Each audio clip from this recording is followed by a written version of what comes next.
Hello and welcome to another brand new episode of Zai Studios. Hope you all are having a great time. So today we are going to build this particular house in Blender. A separate video will be done on how to import this model into Unreal Engine and create some cool looking shots. Before we begin, I want you to keep these three things ready. Floor plan, architectural section and architectural elevation, all in DXF format.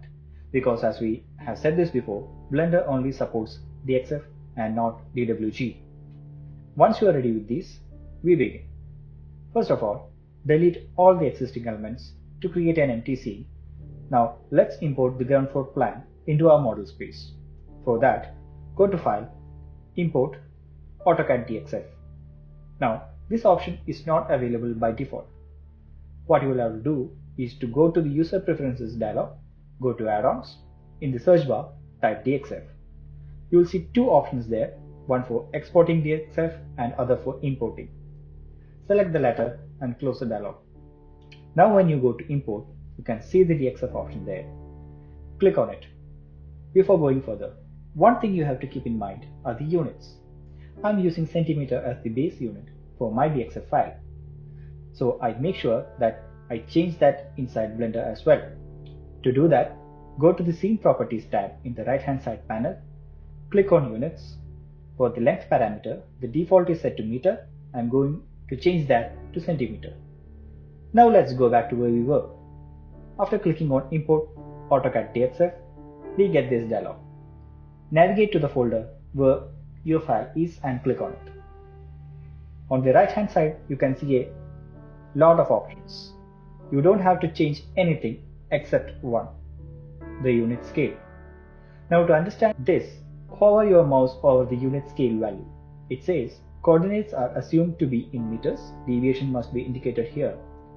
Since my DXF file has a unit in centimeter, I will change this value to 0.01. 1 meter equals 100 centimeter and 1 centimeter equals 0.01 meter. Now I can click Import.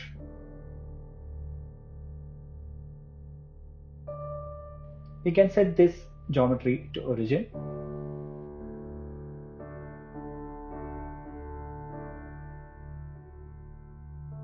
Press the period key to zoom to selection.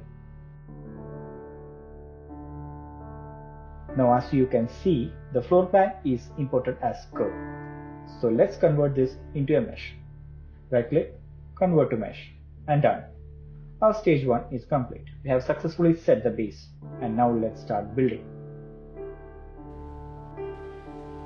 Before we start, check for any extra vertices and dissolve them. Select all and merge by distance. Now select the extra vertices, press X on your keyboard, dissolve vertices. Okay, now let's start creating faces. To do that, press and hold Alt and click on any vertex. It selects the entire loop. Then press F to create face.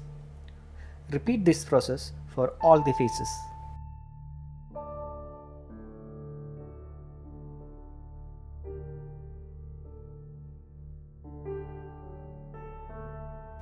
Once you are done, let's set the origin to one of the corners.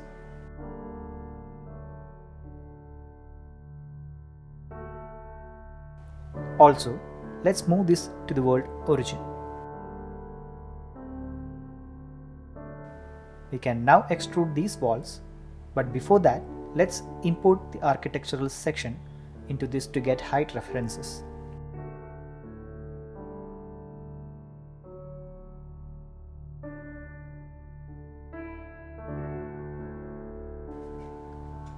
Place the section adjacent to the floor plan. Use the top view for convenience. Align it properly with the walls of the plan so that we can get an exact projection of the building.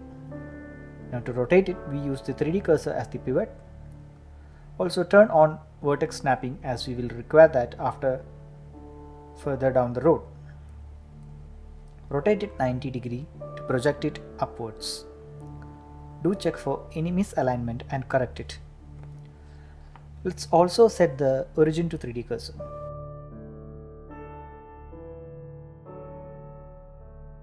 As you can see, we have the slab level here. Let's extrude and snap to that point. press A to select all, E to extrude, press and hold Ctrl to snap, left click to confirm. With Ctrl, we turn on snapping. To permanently turn it on, click on this magnet here.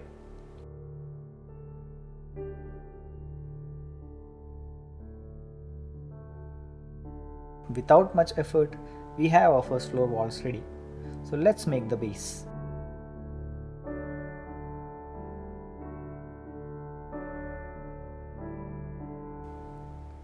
Press Tab, select all the corner vertices and duplicate them.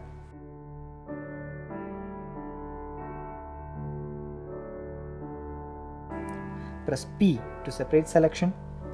Now let's make the base from these vertices. Select any two vertices and press F to connect them. Create vertices if required and connect them to complete the loop.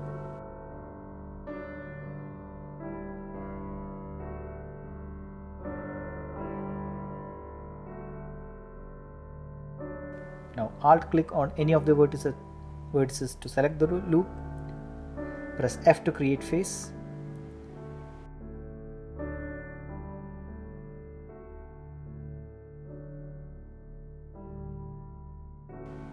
Extrude 45 cm and place it below our walls.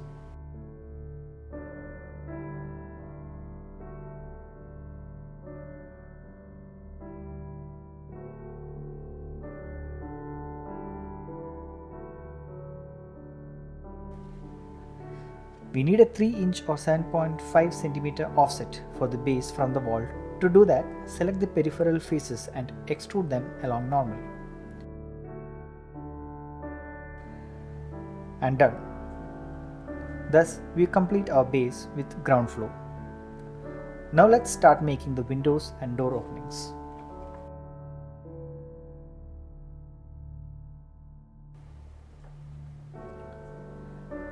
Go into edit mode, press Ctrl R. For this one I have decided a sill height of 75 cm. To see the measurements, you can turn on the edge length here under overlays menu.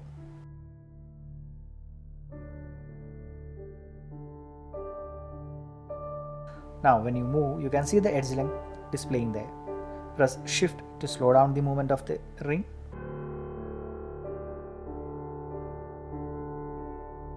So in the same way, let's do for all.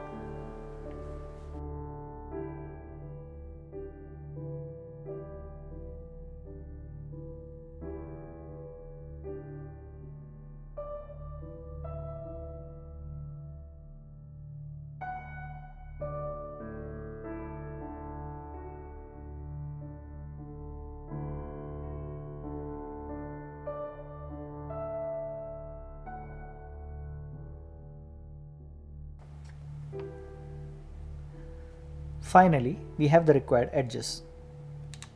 Now let's bridge edge loops to connect these walls. To do that, click on the opposite faces, press Ctrl E, bridge edge loops. Similarly, let's do for all the wall openings including doors.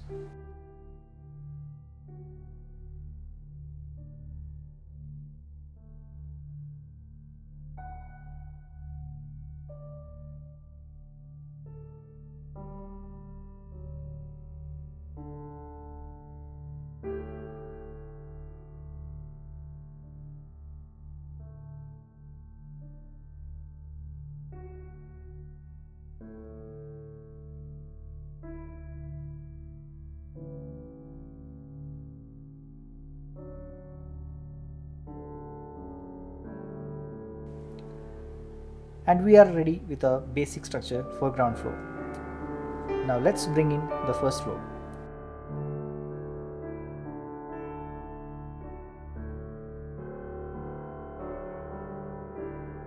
Repeat all the steps that we did for ground floor level.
To make the floor for this level, let's copy from below. Press Ctrl to snap to top of the wall. Adjust the height to achieve required floor thickness.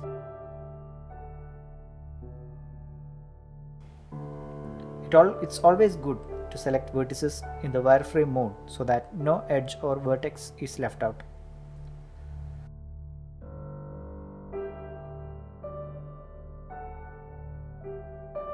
Now let's start with the truss work. We need 3 structural elements: pillar, rafter and purlin. Pillar size I am using 2.5 inch by 2.5 inch. Rafter will be 3.5 inch by 1.5 inch and purlin 1.5 inch by 3 by 4 inch. We need to first create these sizes and then we'll start making the structure.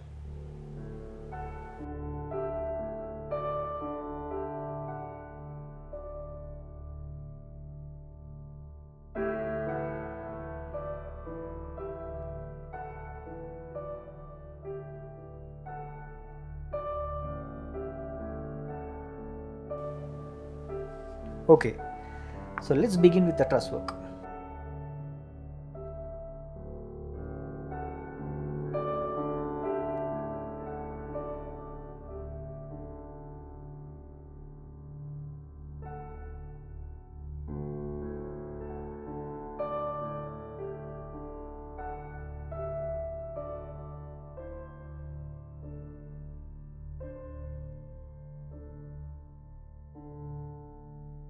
It's always good to keep elements in different collections. It makes selection and isolation of objects very easy.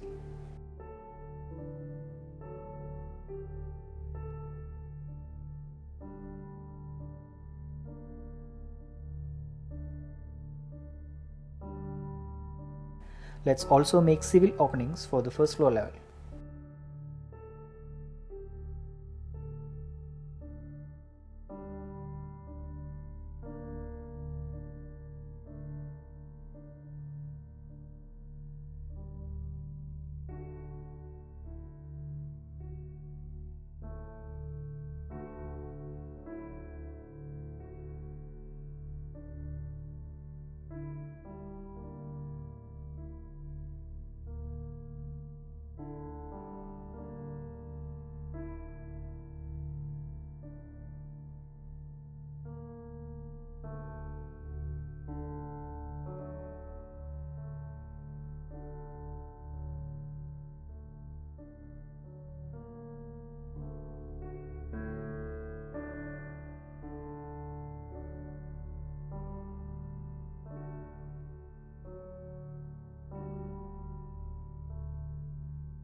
Now that we are going to start placing rafters, let's bring in our elevation for reference.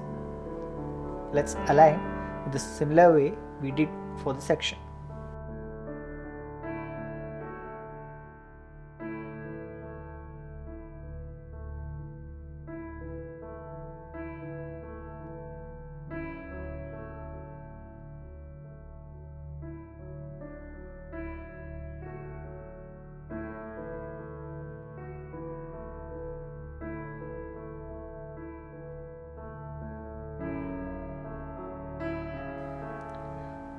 Once we are good, let's start with the rest of our truss.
The rafters are done. Now it's time for the purlins. For placing the purlin, we need the size of the roof tile. So let's import one first. I got this model from SketchUp 3D warehouse. You can get a lot of tile designs there.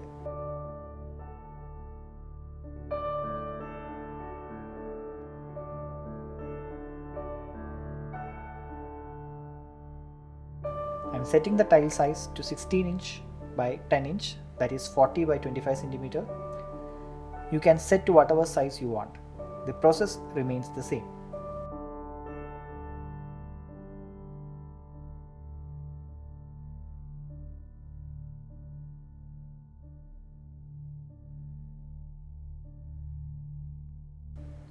Once we set the tile size, we place it over the purlin, adjust the angle and duplicate it along the length of the purlin.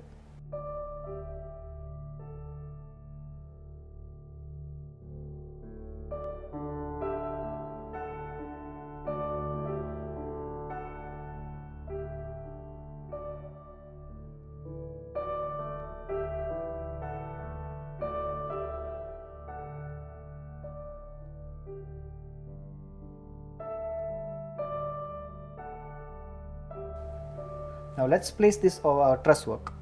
Let's copy the tiles to cover the whole roof.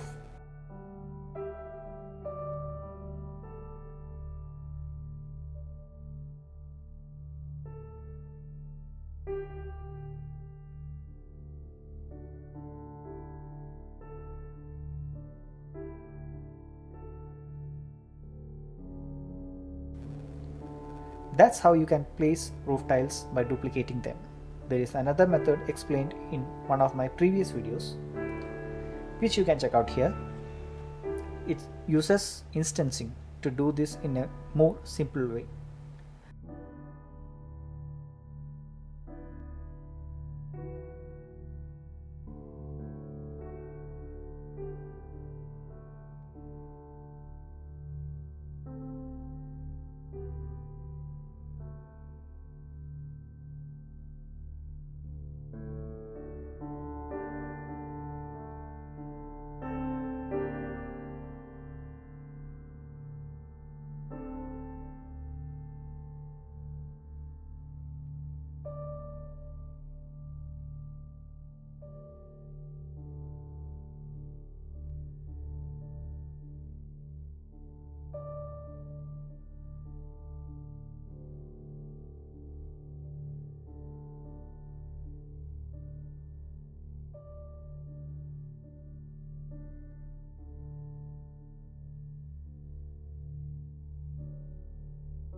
This concludes part 1 of our modeling.